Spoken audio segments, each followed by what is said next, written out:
sur ces traits larvaires associés à la dispersion. Et la dispersion est importante parce qu'elle règle justement les dynamiques et les persistances de population. Donc la dynamique et persistance des populations dépend de la naissance, de la mortalité, mais aussi de l'immigration et l'émigration. Ces deux derniers processus qui sont intimement liés par le phénomène de la dispersion. La dispersion étant le mouvement des individus dans l'espace et le temps. Et la plupart des organismes marins, et en particulier aussi des organismes de récifs coralliens, ils ont une phase adulte qui est largement sédentaire et une phase larvaire que par contre elle se trouve dans la colonne d'eau et bouge dans la colonne d'eau et donc disperse. Récemment, il y a des études qui ont montré l'importance du phénotype maternel dans l'investissement de la descendance. Et en particulier, dans une étude qui est sortie sur Science en 2018, ils ont montré comment, chez les poissons, l'allocation d'énergie dans les œufs et la quantité d'œufs produits est disproportionnelle avec l'augmentation de la taille maternelle. Et ceci veut dire qu'une femelle de 2 kg produit bien plus d'œufs que deux femelles de 1 kg. Aussi, dans une activité de pêche de homards américains, ils ont vu qu'en relâchant les grosses femelles dans une population naturelle, il y avait un effet sur l'abondance de cette population, en augmentant donc cette abondance, et en ayant un effet sur la durabilité de cet important marché de pêche. Aussi, à Moorea, dans une population naturelle de poissons-clowns, il a été vu que même en tenant compte de la différence en fécondité, les grandes femelles produisaient plus d'autorécrues. Les autorécrues étant les individus qui, après le développement des œufs et le développement de l'expression de la base larvaire, retournent dans leur population natale. Au sein de ma thèse, donc, je me suis intéressée au rôle du phénotype maternel sur ces traits larvaires importants pour la dispersion. Et je me demande si les mères les plus grandes, est-ce qu'elles produisent des meilleurs descendants? Meilleurs en termes de traits associés à la dispersion. Par exemple, la taille, qui est un trait important dans la survie, surtout au moment de l'installation des juvéniles de poissons. Mais aussi la locomotion, qui est un trait fondamental dans les études de dispersion, car elle représente l'habilité des individus de se déplacer, et elle est représentée par la performance de nage chez les poissons. Donc à Moorea, nous menons un suivi sur le long terme de pontes de poissons clowns, des espèces Amphiprion Chrysopterus. Et sur la carte, vous pouvez voir les cycles que nous avons suivis entre novembre 2016 et août 2018. Et les différentes couleurs indiquent les différentes tailles maternelles, avec une couleur plus claire pour les plus petites et plus sombres pour les plus grandes. Et les poissons clowns produisent des œufs donc attachés au rocher et protégés par les aliments, qui ont un développement d'environ 6 jours. Nous avons récolté une partie des œufs le jour d'éclosion, donc le 6e jour après la ponte, et nous les avons emmenés en laboratoire, en aquarium, où nous avons élevé les larves afin de pouvoir mesurer les différents traits larvaires tout au cours du développement de la larve. Sur le terrain, nous avons fait des mesures environnementales, telles que la profondeur et la surface des anémones. Et nous avons aussi capturé les poissons avec des filets et on a pris des photos, relâché directement les poissons et mesuré ensuite avec un logiciel sur l'ordinateur. En laboratoire, nous avons mesuré les différents traits larvaires pendant le développement, donc jour 0, 1, 3, 6 et 9 après l'éclosion. Nous avons mesuré la taille totale et la performance de nage, qui se mesure avec un test d'accélération constante, appelé CAT, qui consiste dans mettre une petite larve dans un tube en verre, fermé des deux côtés par des filtres, et d'un côté connecté avec une hélice qui est connectée à un moteur qui permet de régler le courant à l'intérieur de la chambre, et comme ça de déterminer la vitesse maximum de la larve qui est jointe à la fatigue de la larve. Donc pour les études de larvaire et de croissance, nous avons mesuré environ 600 larves Comme nous pouvons voir dans les graphiques, la taille totale à gauche, elle augmente avec l'augmentation de l'âge larvaire. Et la vitesse de nage à droite, elle augmente aussi avec l'âge de l'arbre, mais avec une corrélation importante. Et il est important aussi de noter la grande variabilité de chaque trait larvaire à chaque âge. Nous avons ensuite exploré les liens entre les traits larvaires. Donc, est-ce que la vitesse de nage des larves augmente avec la taille? Les différentes couleurs représentent les différents âges larvaires. Et en effectuant un modèle linéaire mixte qui tient en compte aussi les variables de l'environnement, nous avons vu qu'effectivement, oui, la vitesse de nage augmente avec l'augmentation de la taille larvaire indépendamment de l'âge, donc pendant tout le développement. Alors ensuite, on s'est demandé si la variation de ces traits était, donc les différences à chaque âge de ces traits étaient aléatoires ou est-ce qu'elle est liée, par exemple, au phénotype maternel, à la taille. Nous allons regarder si la taille des larves augmente avec l'augmentation de la taille maternelle. Et en effectuant un même modèle linéaire mixte, nous avons vu qu'effectivement, oui, les mères les plus grandes produisent des descendants qui sont plus grands à la naissance. Donc à jour 0, nous avons vu. Et ensuite, on s'est demandé si les mères les plus grandes produisaient aussi des descendants qui nageaient plus rapidement pendant tout le développement larvaire.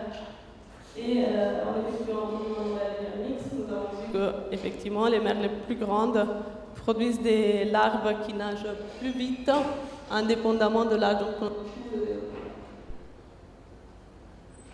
En conclusion, les mères les plus grandes produisent des larves plus grandes à l'éclosion et avec une meilleure vitesse de nage pendant tout le développement larvaire. Ces larves pourraient donc être plus aptes et plus habiles à s'échapper des prédateurs.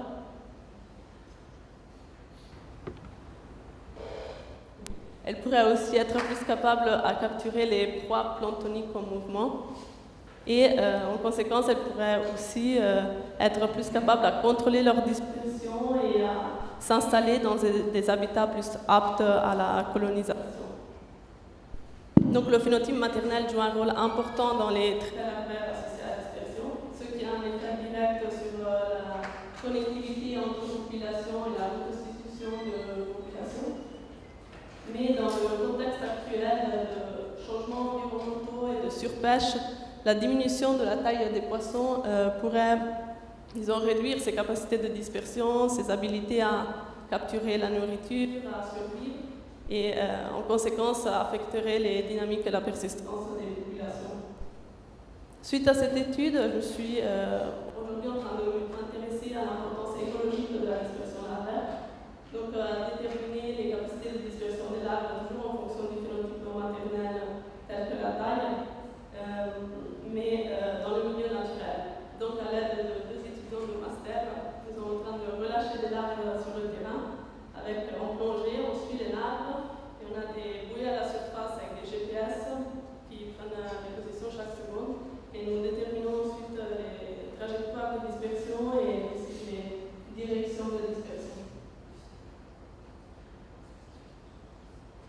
Et en parallèle, on est en train de terminer une étude sur les effets de l'environnement, tels que la qualité de l'habitat et la dégradation de l'habitat, sur disons, la reproduction des parents et aussi sur les traits larvaires tels que la performance de nage, la taille et les réserves énergétiques avant et après l'effet de l'environnement. Et ça, l'étudiant de master vous présentera une partie des résultats lors des masteriales. Voilà, merci.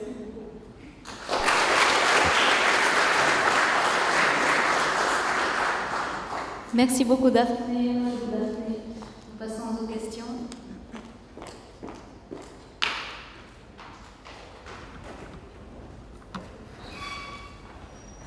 Bonjour et merci pour cette présentation pour le moins très claire. Juste une question par rapport effectivement à ces dynamiques de nage. Est-ce que vous avez aussi intégré les effets de héliotropisme que peuvent avoir les larves, donc leur comportement par rapport au courant? J'ai bien vu qu'il y avait parallèles qui se menaient avec des Master 2, avec visiblement des larves qui prennent à peu près toute la même direction. Est-ce que c'est orienté par des phénomènes de groupe entre les larves qui se dispersent qui vont rentrer dans la même direction, ou est-ce que c'est lié aussi à des facteurs externes comme le courant? Oui, alors quand on relâche les larves, en fait, on relâche les larves individuellement. Donc les larves en fait, elles dispersent pas en groupe. On a déjà fait des tests de comportement larvaire en laboratoire avant, et là on relâche les larves individuellement, et c'est sûr que le courant aussi affecte. Mais pour ça, en fait, quand on relâche l'arbre, on relâche à la fois une larve vivante et active avec son comportement, et à la fois un lutteur passif qui a une larve morte qui a la même densité mais qui n'a aucun comportement. Et comme ça, on met en place les deux. Moi, je voulais te poser deux questions. La première, tu fais des produits de larves à partir de femelles, mais les mâles, comment tu as fait tes croisements? C'est plus femelle, tu as utilisé la pompe et croisé avec la mâle? Oui, en fait, on fait donc ce suivi de ponte régulier depuis des années. Et l'étude est faite dans le milieu naturel. Donc on va visiter des couples déjà formés, parce que les poissons clowns vivent en couple, en association avec les anémones. Et donc la ponte est toujours faite par la femelle et fécondée par le mâle. Et pour cette étude, j'ai juste tenu en considération la taille des femelles, mais c'est sûr qu'on pourrait aussi intégrer le mâle, même si l'investissement, il y a plusieurs en fait, études qui montrent qu'il est principalement donné par la femelle. Et dans le cas de poisson clown, le mâle, c'est celui-là qui protège les œufs et qui s'occupe de l'aération des œufs. Voilà. Donc, la deuxième question, c'est tu compares des mères de tailles différentes, mais est-ce qu'elles ont le même âge? Alors l'âge, ça je ne connais pas exactement l'âge. Après, la taille chez les poissons clowns ne dépend pas que de l'âge, mais dépend justement aussi de la dimension de l'habitat. Donc je tiens en compte effectivement le nombre d'anémones, de la profondeur, parce qu'ils se déplacent en fait dans la colonne d'eau. Comme c'est un poisson qui mange le plancton, il se déplace dans la colonne d'eau pour se nourrir. Je tiens plus en considération. Merci. Merci pour ta présentation que j'ai trouvée très claire. Moi j'ai une petite question au regard des femelles et de la qualité des œufs. Est-ce que sur les pontes que tu as traitées, est-ce que tu en as fait un sous-échantillonnage pour mesurer les réserves énergétiques, lipides, glucides, etc., qui pourrait être un facteur qui va initier la bonne qualité de la larve quelque part? Oui, alors ça c'est très intéressant, et ça on l'a en programme pour l'autre étude. Pour la taille de la femelle, je n'ai pas tenu en considération la quantité de lipides. J'ai juste tenu en considération la taille des œufs. Je n'ai pas montré les résultats, mais c'est sûr que... Bonjour, merci pour la présentation. Là, tu t'es focalisé bien sûr sur le poisson clown, hein, mais ce serait une question sur la gestion de la ressource, puisque nous sommes intéressés à préserver justement des ressources commercialisables. Est-ce que tu peux étendre en fait ces recherches sur d'autres espèces de poissons dans l'idée de préserver les plus gros, éventuellement, voilà, focaliser sur justement la préservation des plus grosses femelles pour que le recrutement se fasse, soit plus efficace en fait à terme. Donc, as-tu des données aussi sur d'autres espèces de poissons? Oui, oui, tout à fait. En fait, il y a des études qui sont sorties, en particulier une en 2013, qui montrent comment ils ont fait des études de dispersion, et ils ont vu que dans une espèce de mérou en Nouvelle-Guinée, la dispersion des larves était du même ordre de grandeur donc il y a une espèce commerciable, exploitable, qui a du même ordre de grandeur de d'autres espèces, dont aussi du poisson clown. Donc je pense que ça peut être comparable. Et après, en même temps, le poisson clown est un poisson qui a cette phase toujours adulte qui est bien sédentaire et la phase larvaire qui disperse. Et ça, la plupart des poissons coralliens l'ont, qu'ils ont une phase vraiment très territoriale quand ils sont adultes et une dispersive larvaire. Donc je pense que ça peut s'étendre aussi dans les, dans les, autres, dans les autres espèces. Oui. Et en particulier aussi l'étude en fait qui montre comment la fécondité des grosses femelles est disproportionnelle comparée à la production d'œufs, en fait la taille des femelles. C'est une étude, c'est une méta-analyse qui a été faite sur 126 espèces, il me semble. Donc voilà, ça a été retrouvé dans beaucoup d'espèces ce même trait. Donc il faut qu'on poursuive sur la préservation des plus grosses femelles oui. dans les zones oui. de pêche.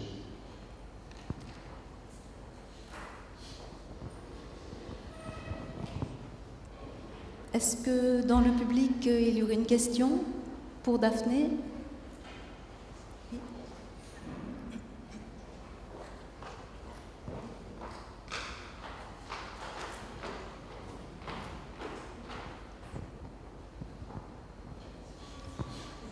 Daphné, je suis un grand expert des poissons et du monde marin. Donc c'est une question très précise. Par rapport à ce que vient de dire Cédric, et c'est toujours cette application ou ce transfert du savoir, de la connaissance scientifique vers de la gestion ou de la conservation. Je me posais des questions sur ton modèle poisson-clown qui est excellent. Hein, et puis en plus, j'adore la recherche expérimentale qui se fait en labo parce qu'on peut répondre précisément à des questions et faire varier des paramètres comme tu l'as fait. Donc c'est un travail très clair, très beau. Mais je me demandais si la conclusion de ton étude, c'était pas... Est-ce qu'il faut vraiment préserver les plus gros individus parce qu'ils font le plus de larves et les plus mobiles? Ou est-ce qu'au contraire, dans ton modèle poisson-clown, l'important, et tu l'as dit peut-être indirectement, c'est de préserver l'habitat, c'est-à-dire préserver les anémones? Parce que je suppose que plus l'anémone est grosse, plus le poisson peut grossir à l'abri des prédateurs, etc. etc. Donc c'est pour mettre en lumière, en perspective plutôt, cette complexité de la nature et l'importance des interactions biotiques entre ton poisson-clown et son habitat qui est l'anémone. Je pense qu'il faudrait préserver les deux. Donc c'est sûr que l'habitat est très important, surtout après dans le cas du poisson-clown, parce qu'effectivement sans anémone, il ne peut pas survivre. Et donc c'est sûr que l'habitat, oui, il faut préserver l'habitat. Mais après, l'idée des grandes femelles, je pense que c'est plus directement relié à la pêche. Donc il faut préserver non seulement les petites tailles, mais aussi les grandes tailles. Donc je pense qu'il faudrait rajouter en fait limite sur les grandes tailles, ça va être compliqué, mais je pense qu'il faut vraiment faire les deux, en fait, si possible. Nous avons le temps pour une toute dernière question très courte, s'il y en a. Non, pas de questions. Daphné, je me permets à mon tour une dernière petite question. Donc, quelles sont les difficultés majeures que tu as pu rencontrer dans ce travail, très, très brièvement? Pas forcément d'ordre scientifique. Moi, j'ai pas compris les difficultés, principales okay. Que tu voudrais évoquer, là, juste pour terminer. Je pense que les difficultés plus grandes sont quand on travaille sur le terrain, il y a beaucoup de variables qui rentrent en jeu, que ce soit...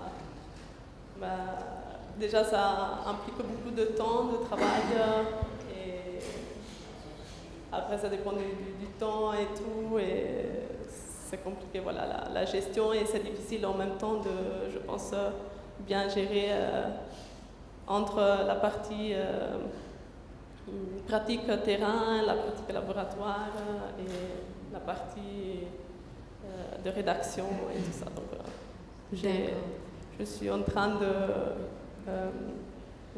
visualiser pour ma 3e année d'intégrer tous ces résultats et de focaliser plus sur la rédaction.